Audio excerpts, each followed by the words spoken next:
Hello everyone, আজকে দেখাবো কিভাবে আলু ও দুন্দুল দিয়ে এই পাঙ্গাস মাছের রেসিপিটি খুব সহজে কিভাবে তৈরি করা যায়।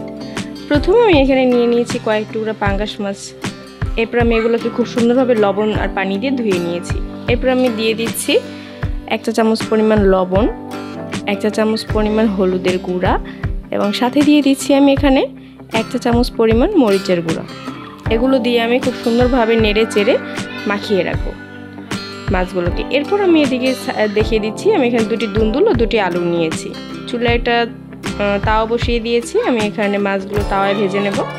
এরপর দিয়ে দিলাম সামান্য পরিমাণ তেল। এরপর আমি মাছগুলোকে খুব সুন্দরভাবে সাজিয়ে দিচ্ছি তাওয়ার উপরে। মাছগুলো খুব সুন্দরভাবে একটা সাইড লাল হয়ে আসলে আমি কিছুক্ষণ পর আমি মাছগুলোকে আরেক সাইড উল্টে দিলাম। এই সাইডটা লাল হওয়ার জন্য মাছগুলোকে আমি একটু লাল লাল করে ভেজে নিয়েছি। এ পর্যায়ে আমি চুলায় একটি কড়াই বসিয়ে দিয়েছি, দিয়ে দিলাম সামান্য পরিমাণ তেল, দিয়ে দিলাম কিছু পেঁয়াজ কুচি। এরপর এটাকে নেড়ে চেড়ে লাল লাল হওয়া পর্যন্ত অপেক্ষা করছি। হালকা একটু ব্রাউন কালার চলে আসলে আমি এখানে অ্যাড করব 2 চা চামচ পরিমাণের আদা রসুন বাটা। এবার আমি এখানে সামান্য পরিমাণে একটু পানি ইউজ করছি যাতে মশলাটা যেন না পড়ে। আমি এখানে দিয়ে দিচ্ছি 1 চা চামচ পরিমাণ হলুদের গুঁড়ো, 1.5 চা চামচ পরিমাণ মরিচের গুঁড়ো, 1 চা চামচ পরিমাণ ধনিয়ার গুঁড়ো এবং 1 চা চামচ পরিমাণ লবণ। এবার তেল উঠে আসা হলে আমি এখানে দিয়ে দিচ্ছি আলুর টুকরোগুলো। আমি এখানে আলুটা একটু সামান্য একটু পানি দিয়ে কষিয়ে নেব। কষাতে কষাতে আলুটা প্রায় সিদ্ধ হয়ে এলে আমি এটাকে একটু হালকা হাতে একটু ভেঙে দেব। এক্ষেত্রে ভেঙে দেওয়ার পরে দেখুন আমি এখানে অ্যাড করছি সেই ভেজে রাখা মাছগুলো।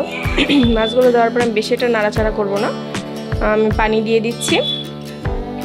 এরপর আমি এটাকে ঢেকে বলক আসা পর্যন্ত অপেক্ষা করছি। বলক চলে আসলে আমি এখানে দুন্দুলগুলো অ্যাড করে দেবো, কারণ দুন্দুলের তরকারিটা খুব সহজে নরম হয়ে যায়, তাই আমি এটা বলক আসার পরে ইউজ করি। এরপর দিয়ে দিচ্ছি আমি শেষে কিছু কাঁচামরিচ ফালি, এটা দেখতেও সুন্দর লাগে আর খেতেও স্বাদ লাগে। এরপর আমি এখানে নামানোর আগে দিয়ে দিচ্ছি হালকা পরিমাণ টালা জিরার গুঁড়া। এরপর হয়ে গেল আমার আজকের রান্না। দেখুন পরিবেশন করে দিলাম, চাইলে আপনিও বাসায় ট্রাই করতে পারেন।